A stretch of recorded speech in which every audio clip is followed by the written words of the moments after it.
words depicting a given scenario, a spontaneous overflow. Spontaneous here, I explained that is something that comes suddenly, without prior plan. Spontaneous, suddenly. And when there is a feeling inside a poet, then the poet will express that feeling to the audience or to the people in later stages of life.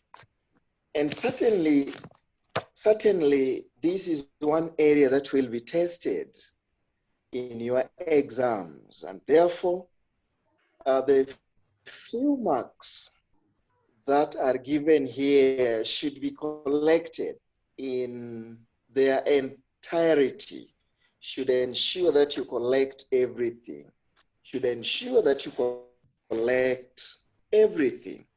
And poem is not hard to understand. It's not hard to understand. By now, I want to believe that as a candidate, you've read so many storybooks and you are conversant with so many things as far as English is concerned. And I want to take you through a few things. Remember, we are still at the first stages of poetry, the first stages of poetry. Now, the first thing as you read, there are certain things that you must ask yourself. And number one, what is the poem about? What is it about? Now, when we are talking about, when we are asking ourselves such a question, then I want to remind you, looking at the theme, what kind of theme is presented in your poem? What is the poem about? The second question, students, is how does the poem use language in it? How does the poem use language in it? There are so many things. Are there similes? Are there metaphorical expressions? What kind of imagery is used?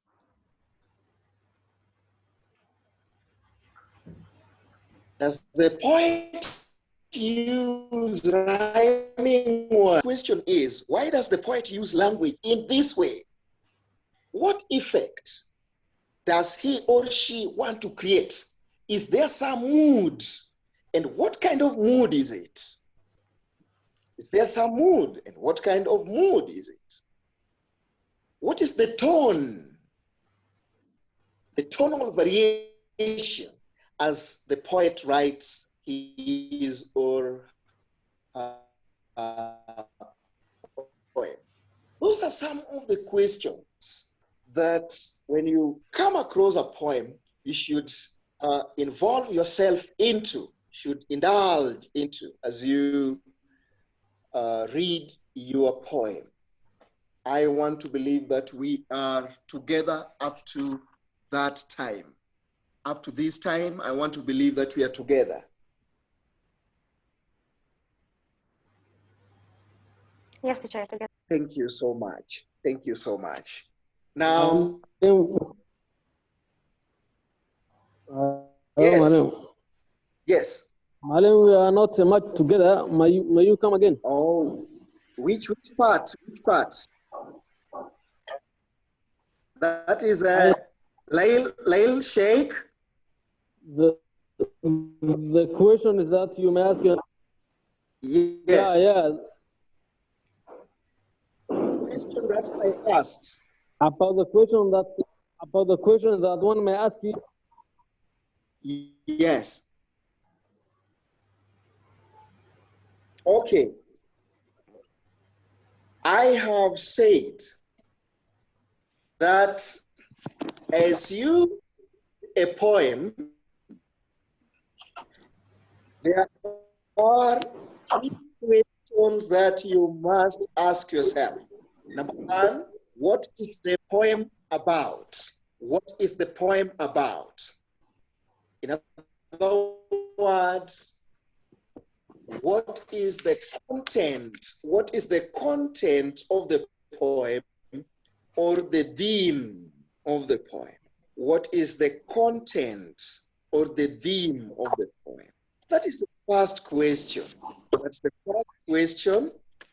Now, the second question, candidate, is how does the poet use language? How does the poet use language? That is equally important. How does the poet use language? And I've said that one is equally important.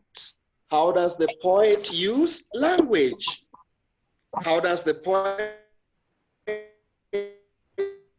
use language?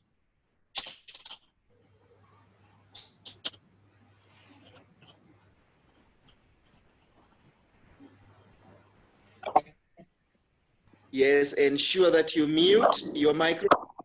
Mute your microphone, please. How does the poet use language? Why does the poet use language in that manner? Why does the poet use language in that manner? In other words, what effect does he or she seek to create in the poem? What effect does he or she seek to create in the poem? Now, candidates, the three questions which I've just posted are summarized in these words. Number one, the content of the poem. What's the content of the poem? Number two, what is the style? Which style is used by the poet? And number three, created by the poet. I hope we are together up to that point. Are we together?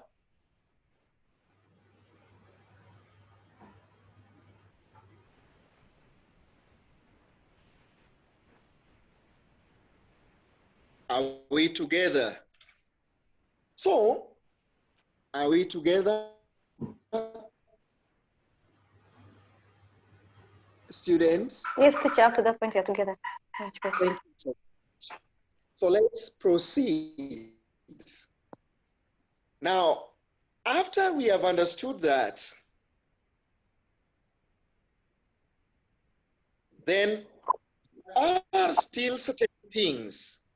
We want to go to features of poetry, features. And when we study features, features is F-E-A-T-U-R-E-S,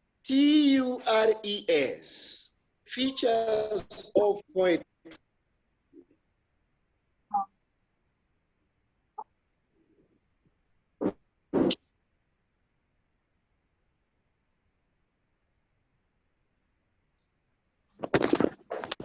The features of poetry, and here, after we've studied the features of poetry, you should be in a position to understand a few things. Number one, how poets use language to create atmosphere, tone, and mood. How poets use language to create atmosphere, tone, and mood. Number two, what imagery is and how poets use it. What kind of imagery?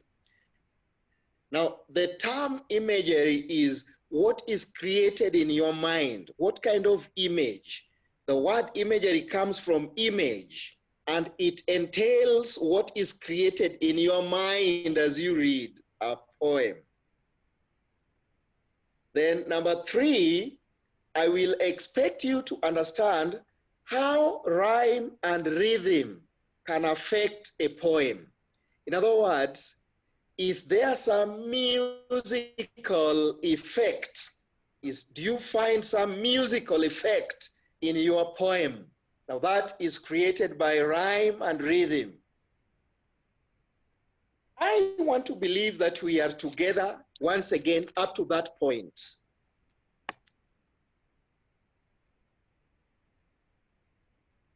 So,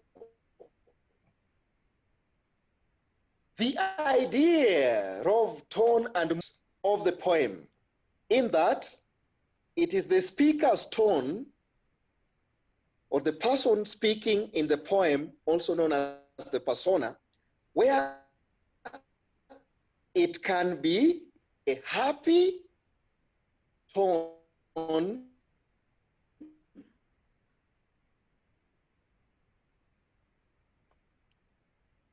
can be melancholy. When there is sadness, is it morbid? Is it sordid? Is there any element of sadness? That is what we call melancholy.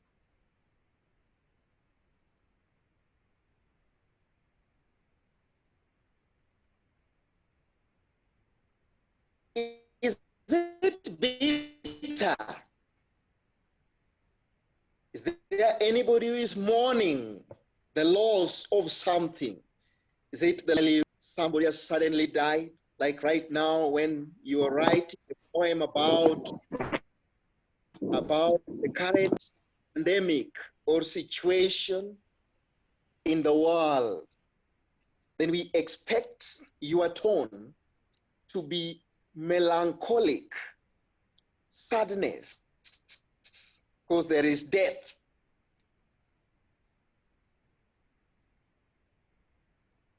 Or are you regretting? Is the tone that of a regret? Are you angry or are you meditative? Those are just some of the tonal varied in the poem. So the tone, mood, and atmosphere of a poem are the products of many factors, such as they're the products of many factors. The first one, the poet's choice of words. How does the poet choose his or her words? How does the poet choose his or her words? Number 2, the imagery used. The imagery used, I had explained what imagery is, the language that creates images in your mind. Number 3, the rhyme and rhythm patterns established.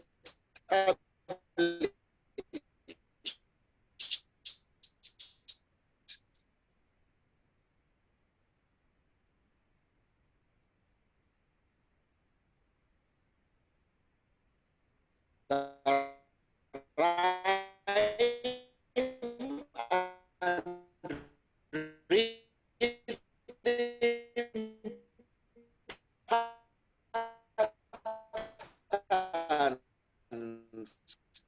established. So the title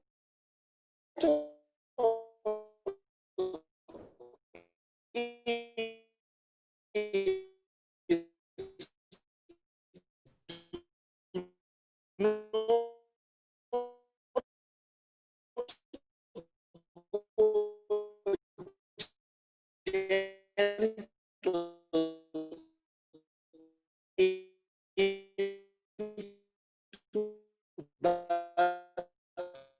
good night.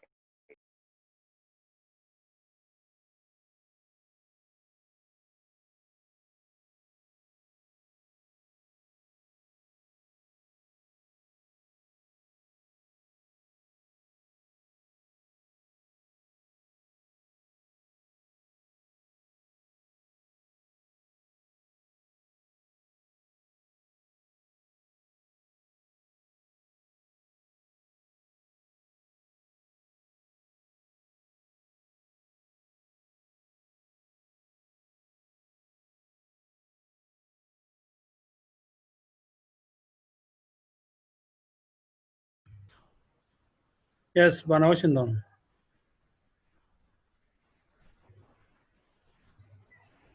Hello.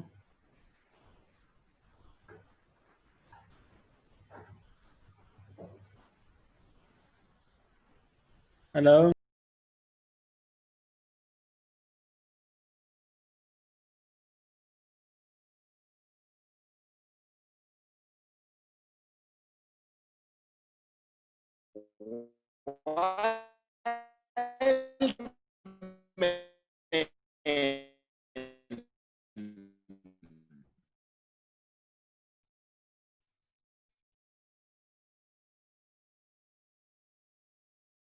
Who caught and sang the psalm, they grieved it on its way. Do not near days could blaze like meteors and be gay. Rage against the lights.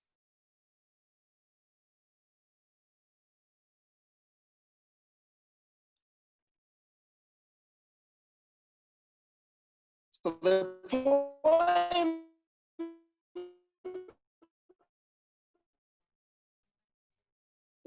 was written by a poet known as Dylan Thomas. Dylan Thomas wrote that poem. Record at that poem, number one, there is a warning. What you get immediately is that there is a warning. Do not go gentle into that good night. In other words, if you must go into that good night, the night here, the first thing, the night stops you from enjoying certain things that you should enjoy. It stops you from using your eyes in a way that you should. So when somebody says that do not go gentle into that good night, number one, is the word good used to mean the direct opposite of what it should mean. Already it is a night. A night, in a night, there is no light. And so there are certain things that you can't perceive in a night. You are likely to be cheated so that you fall a prey to the masterminds of the night. So if the poet says that do not go gentle into that good night, then how? What is the expectation? Ready to expect certain opposition, and you must be in a position to meet such oppositions and subdue such oppositions. Hence, the words and the repetition, do not go gentle into that good night. And it is repeat emphasis. Whenever there is repetition, then the poet is seeking to lay emphasis. Are we together?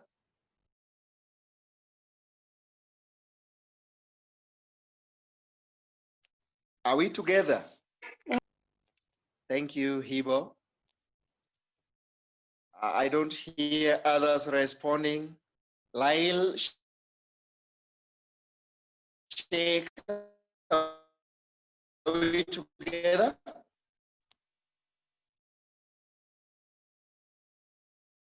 Yeah, Malim, we are partially together. Why are we not fully Because, together, Lail? I think there's another problem. Sometimes I'm not getting you. Sometimes your voice slow. There's crash. I don't know why. Oh, for me, I get you. I think it could be just the problem of network. Yeah. But ensure that you find a better place where there is proper network. Okay. Please do, because I would want you to get this. I would want us to collect all the marks pertaining to poetry. in literature, correct? Yeah, okay. That is possible. Now mute your microphone.